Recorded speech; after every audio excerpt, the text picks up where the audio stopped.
Welcome to Trump Breaking News Network, your daily source for up-to-date news on the political scene of Donald Trump, his presidency, American politics and conspiracies. Please subscribe to receive notice of our daily updates. Also share with your friends and your social media. We encourage you to like our videos and give your comments.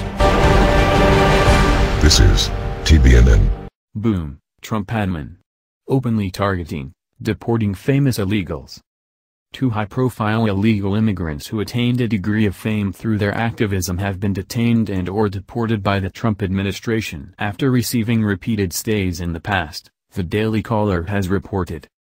Ravidath Ragbir and Montrevil, both prominent figures within the pro-illegal immigration group New Sanctuary Coalition of New York City, were detained and deported by Immigration and Customs Enforcement after years of being allowed to stay in the country at the discretion of federal officials, in spite of the fact that both had been convicted of serious crimes. According to the New York Daily News, Ragbir was detained by ICE on January 11 and informed that his reprieve from deportation would not be extended further. Ragbir, executive director of New Sanctuary, was checking in at the ICE office in New York City when he was detained. While Ragbir had immigrated to the United States legally back in 1991 from Trinidad and Tobago, he was convicted of wire fraud in 2000, according to the New York Times. Ragbir received a deportation order in 2006, but in 2011 ICE officials in New York City gave him a reprieve of deportation. That reprieve was extended last April, but ICE officials informed Ragbir that reprieve would not be extended further. A judge will now decide his fate. 1 week later, Haitian national Montrevil, a co-founder of New Sanctuary, was deported after being taken into custody in early January. Montrevil, who had entered the United States in 1986, had served time on a drug possession charge and was in the process of appealing a deportation order. According to The Intercept, Montrevil's lawyer said his client believed that he had reached an understanding with ICE officials. The general consensus among members of the activist community was that these arrests were targeted acts. It seems really clear to us that this is an escalation of retaliation, not just against individual rights leaders, but against the right of the movement to exist, Mary Small, policy director for immigrant rights activist group Detention Watch Network, told the New York Times. While it was perhaps a sign that ICE feels emboldened to go after activists as well as everyday illegal immigrants and those with deportation orders, this hardly seems to be retaliation or escalation. If it is only in the sense that the government has refused to enforce deportation orders, which, at least to some activists, ought to be totally meaningless. As for the idea that this is targeting, well, Al Capone and Meyer Lansky got targeted with tax evasion charges. That doesn't make it wrong at all. And was this targeting uncalled for? Not by any means. Montrevil and Ragbir didn't control criminal empires like Capone and Lansky, but they provided activist support for millions of individuals who are in this country illegally. This isn't agenda-driven policing.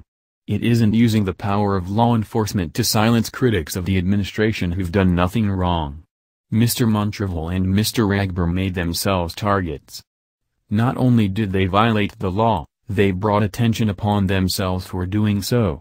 They tried to invite sympathy upon themselves, essentially, for being convicts who had to face the consequences of those convictions.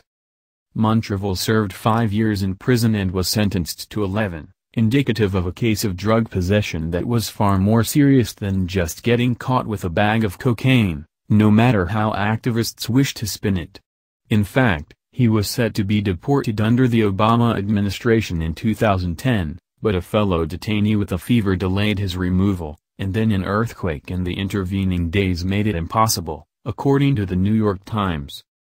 Meanwhile, Ragbir spent time in prison on a $400,000 embezzlement scheme and has obtained several stays of deportation since, seemingly hiding behind his quasi-celebrity in the Democracy Now! Viewership community. Indeed, Ragbir's wife Amy Gottlieb wrote a piece for the New York Times published Thursday that was all too subtly titled "ICE detained my husband for being an activist." Miss Gottlieb waits until the fourth paragraph to mention the small detail that her husband was being deported because he committed a crime. She mentions that it occurred 18 years ago as if it were a point in his favor, gliding over the fact that Ragbir has obtained numerous stays from federal officials. These are the crimes they have committed that have more or less been affirmed by the courts.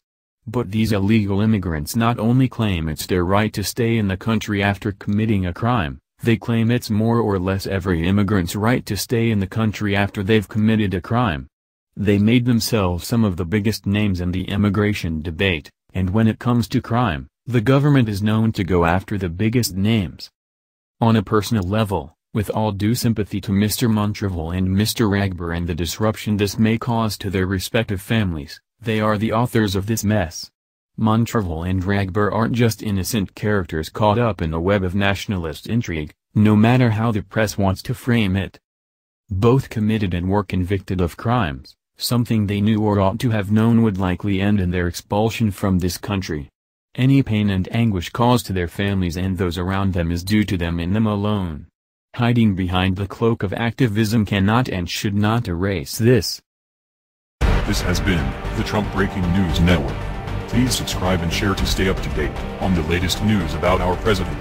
Be informed.